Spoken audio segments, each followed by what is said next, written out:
My mom was schizophrenic, very abusive physically and mentally. I ran away from home a lot, ended up with relatives, ended up in group homes. Was on the streets at about age 14, kind of living in neighbors' yards and bushes and stuff. I'm Colleen Anderson, age 55, born at Sean Ross Abbey, Roscrea, Tipperary. I was adopted into the States, into Chicago, Illinois. Grew up in Chicago. I was born there. I was with my mom up till probably about age 3, as far as I know. That's what I've been told. I've been told different stories, different ages of when I left.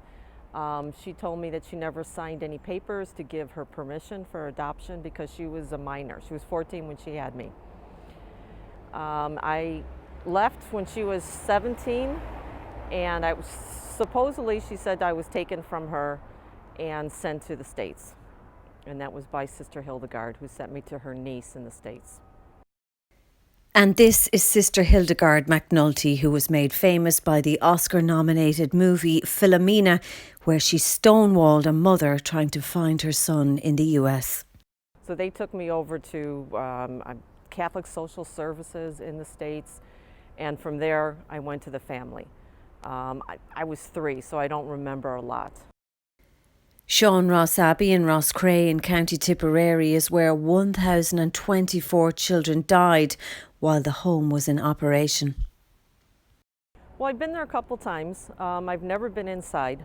I did go to the commemoration 2 years ago, and that's very sad. It's just, there's just a heartache when you go there, probably just because I know that's where a lot of babies were, and just the stories, you know, horror stories. I don't really think there's very many good stories that came out of it, although I think now they're doing a lot of good things with the new owner and everything like that, and cleaning up the place. So it's not bad memories, it's just bad memories as far as the stories that have come out of there. Colleen's new life wasn't much better. Well, I had a sister who was 2.5 years younger than me. That was their natural child. Growing up, boy, I was very unhappy. My mom was schizophrenic, very abusive physically and mentally. I ran away from home a lot, ended up with relatives, ended up in group homes. Did live on the street, but this was in Park Ridge, which was a very nice area, so it's not like being in Dublin, but was on the streets at about age 14, kind of living in neighbors' yards and bushes and stuff. Was basically emancipated at 16 because I wasn't going to school because I was running away a lot. I left home, Chicago, for Wisconsin at age 17. Went and worked, and that was it. Really never saw my family again for, God, probably 10, 15 years. Colleen always knew she was adopted. My adopted mom did tell me. She told me when I was about 5 years old. She told me I was adopted. She told me about Sister Hildegard, that was her aunt. The way she told me the story was that my mom was promiscuous. My mom was raped. But that's how she used to use that as kind of a weapon against just to me, to be mean. And that's where the mental abuse kind of came in. She would say I'd always end up like her. And but so I did know, and she'd also would threatened to send me back to the orphanage, as she called it, when she'd be upset with me. So that's what I remember of my childhood, all the way up from probably age 5 to 17. Nobody ever checked on Colleen's welfare. No, and I think that's because I went to Sister Hildegard's niece. And from what I've heard, Sister Hildegard's family, or somebody in her family, was the first recipient in Ireland for shock treatment for schizophrenia. So I believe, and this is what I've heard, that it runs in the family, because then my adopted sister, their natural child, came down with it at around age 16. She describes the violence she suffered at the hands of her adoptive mother. There was a lot of hitting, a lot of slapping. I ended up in hospital many times with head injuries just from pushing me against the wall. Threw a shoe at me once, cracked my head. It was just a lot of, it wasn't like spanking. It you know, because there was a lot of days, I mean, there was a lot of times I'd hear my aunts and say, well, every kid deserves a spanking. Now, this wasn't spanking.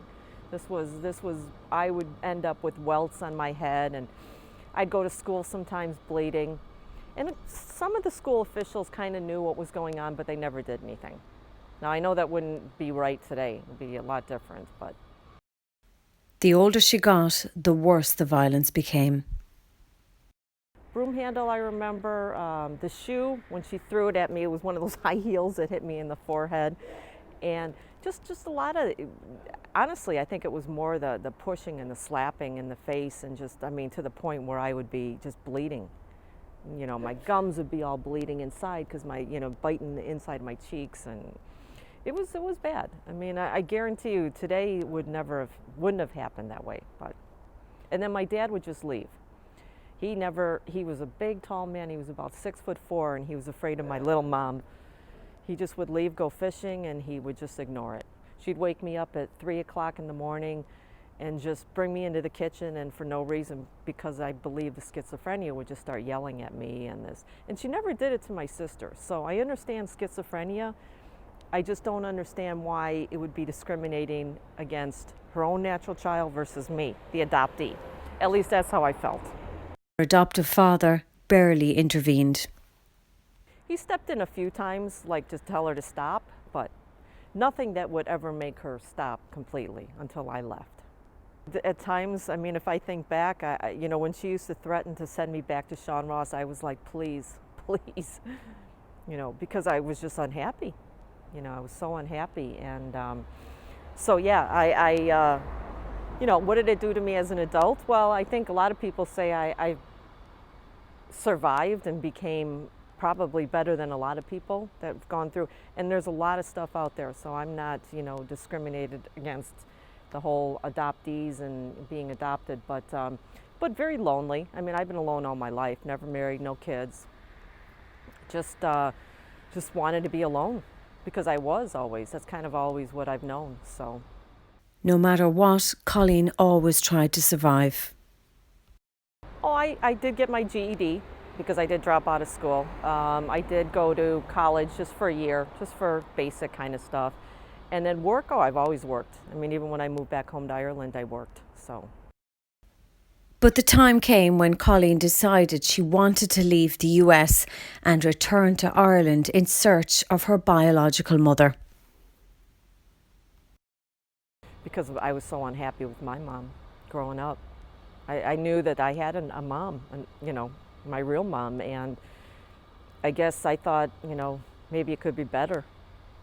I didn't know too much about the system, or, you know, the secrecy or anything like that, or that she might want to meet me or might not want to meet me. So I went searching, and Sister Hildegard did give me the information, and she told me a little bit about her, that her sisters came to see her when she had me in the orphanage, the mother-baby home, and I was able to reach out to her, to my mom's sister, my aunt, in Kilfeacle, Tipperary, and I wrote her letters. And then she said, well, you know, your mom's never told her husband. She's got 4 kids, never told the kids, but she would like to meet you. What happens next is that I basically got a ticket to come to Ireland. Well, I went for a U.S. passport, not knowing that I was not a U.S. citizen. So when I came over from Ireland, I had a green card. I had an Irish passport as a child. Now, I had a different name. So when I was adopted, they changed my name to my present name, Colleen Anderson, today. So I had to basically prove this name that I was given at Sean Ross Abbey became this name that I was given today, or that I have today. So that went through a lot of stuff. So I had a ticket, booked, but I didn't have my passport. And I went to the embassy, and they said, no, you're not a U.S. citizen. You're a legal resident with a green card of the United States. So I had to cancel the trip, which put my birth mom really in a, because, you know, she was kind of psyching herself up for this and that. But anyway, so I eventually did get my green card with my name on it and an Irish passport. I was 34.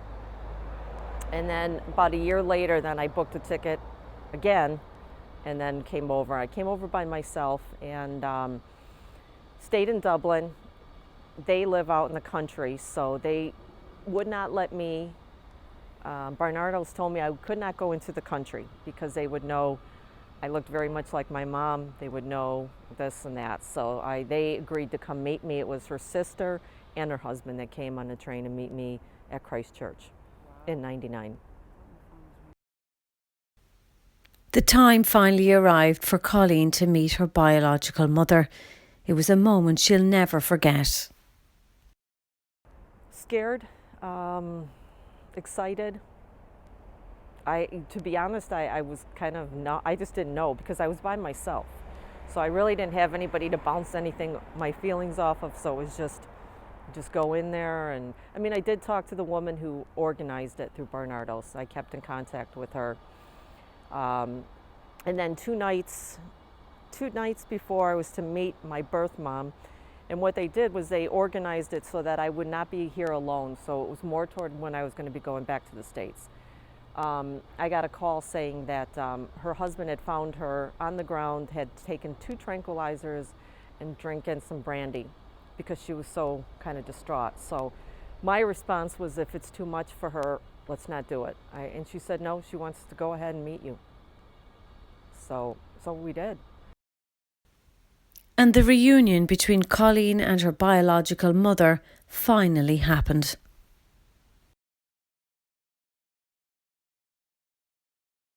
It was hard to look at her, and she didn't look at me.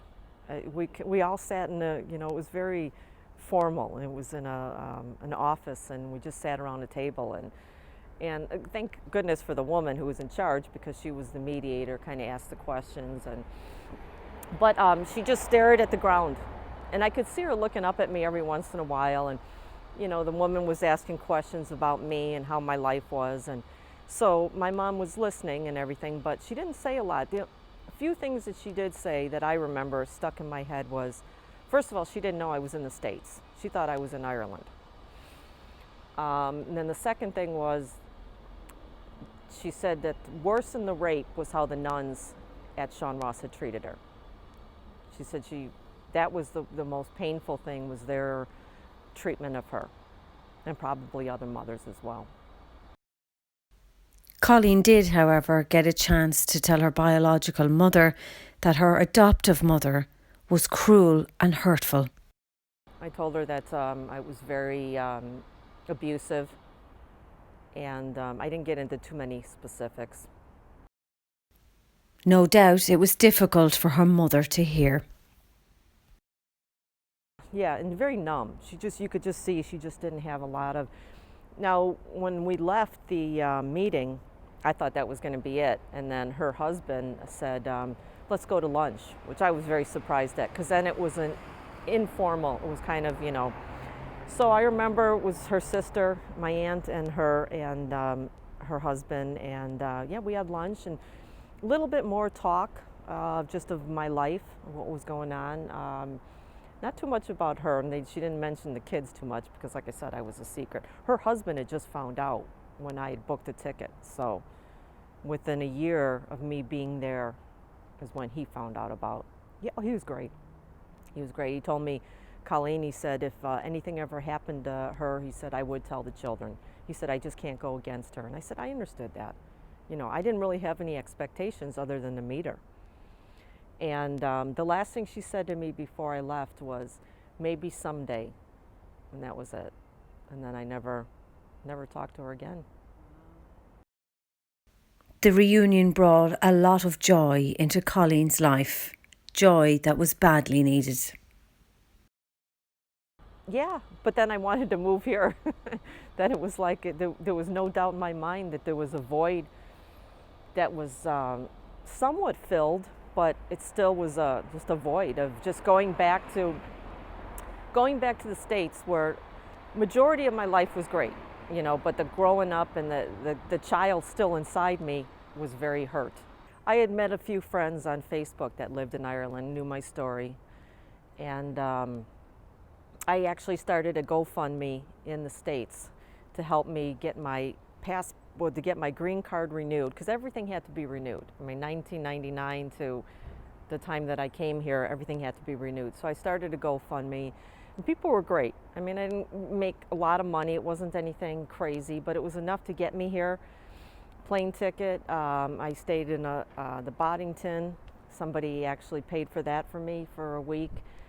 And then I kind of went through from hostels to hostels and basically ran out of money. I had no money. I mean, then I was in touch with, I have relatives that are adopted family that I don't really talk to too much, but that live in Atlanta. So they put me in touch with a cousin here in Dublin that got a hold of me and kind of said, okay, I'm going to help you try and find some accommodation. And the accommodation was, like I said, hostels until he worked on the Dublin City Council, retired, and he had a friend that worked there. And he got a phone call saying, we might have a place over on Clanbrassil Street for Colleen, a room if you wanted to go over there and take a look at it, which would be more permanent than bouncing from hostel to hostel. So I went over, and at this point, I would have taken anything other than the hostel, because at 55, you don't want to be, well, 53 then, but you don't want to be bouncing from place to place. So it was a little more stability. In the beginning, I thought it was fine because it was a different place and it was warm and this and that. But then I started to get to know the people there and just the different walks of life and just everything that was so different from me, from my, working hard. However, Colleen's dream didn't go according to plan, and she ended up living in emergency accommodation. Just living a normal, responsible life, and these people were very different, and a lot of fighting. I was scared. I mean, I wasn't scared of necessarily being hurt, but I was scared that these people would just, the yelling and the fighting and just craziness. And I'd grown up with craziness. So to me, it was just kind of just another situation of chaos. Yeah. Which I still to this day go, this is not what I moved back home for. But I didn't know the housing crisis. I didn't research everything. I figured at that time when I decided I wanted to come back that if I didn't do it then, I would never do it. I'd end up in my 60s, 70s going, oh, I wish I would have went home.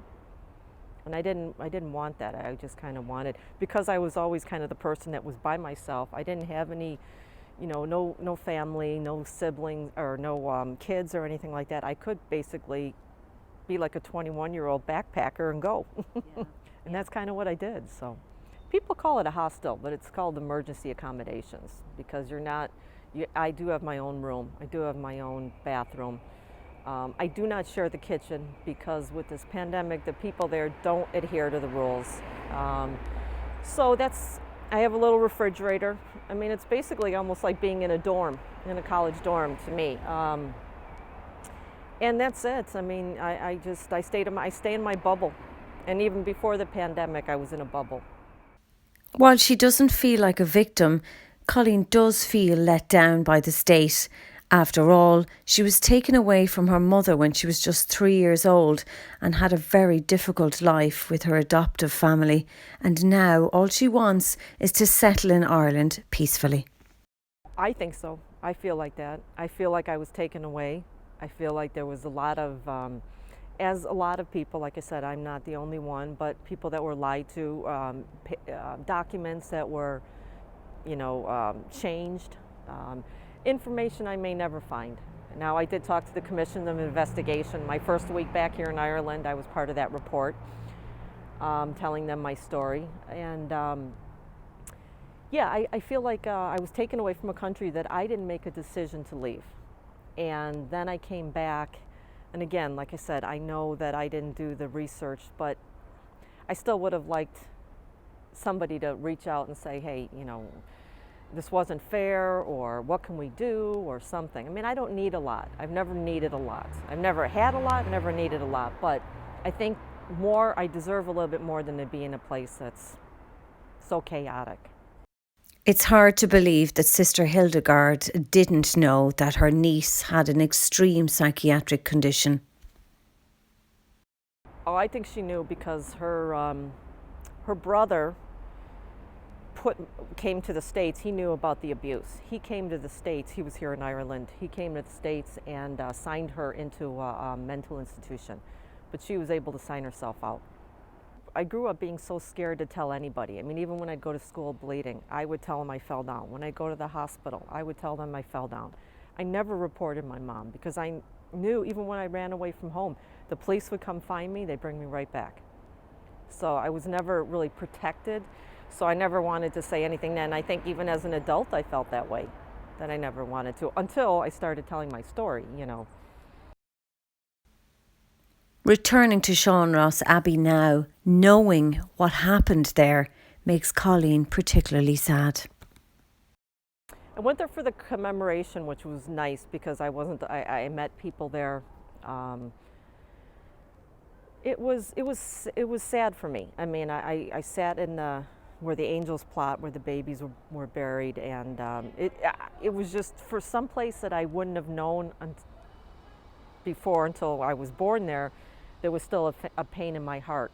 So something, you know, they always say you familiarize yourself, and so I was familiar with it, but I couldn't go inside. Now they were letting people go in, and I said I couldn't go in. I just wasn't ready to actually take that next step. So yeah, it was just a lot of sadness. Colleen has yet to deal fully with the fractures in her life.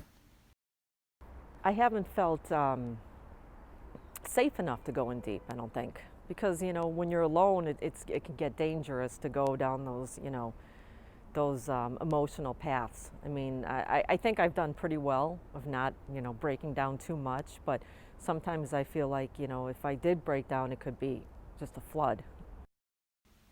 When Colleen does finally settle, she'd like to begin with proper counselling and support.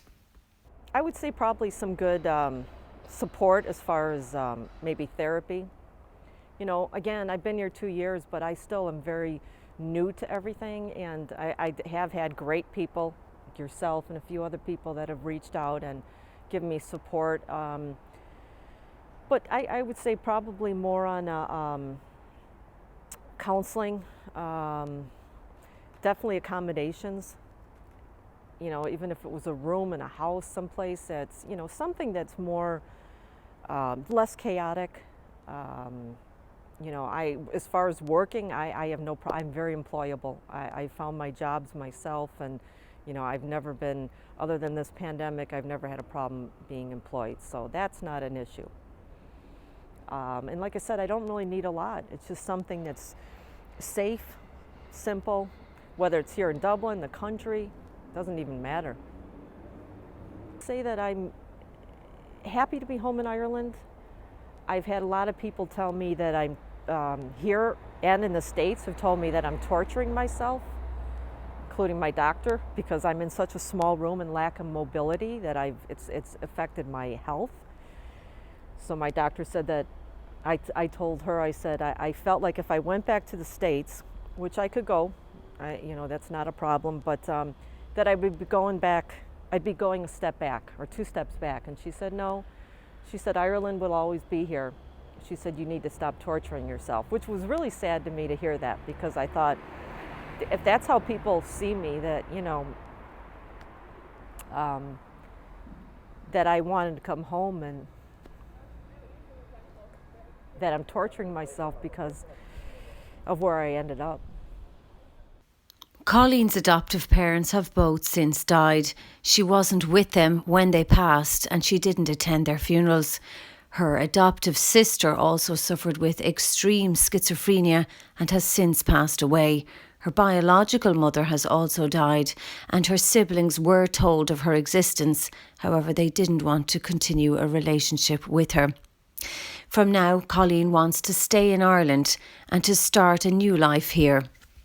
Well, I don't want to give up. See, that's the thing. I mean, I could get on a plane tomorrow and go back to the States, but I think I would regret it, because I think I never finished the journey. I'm still on it.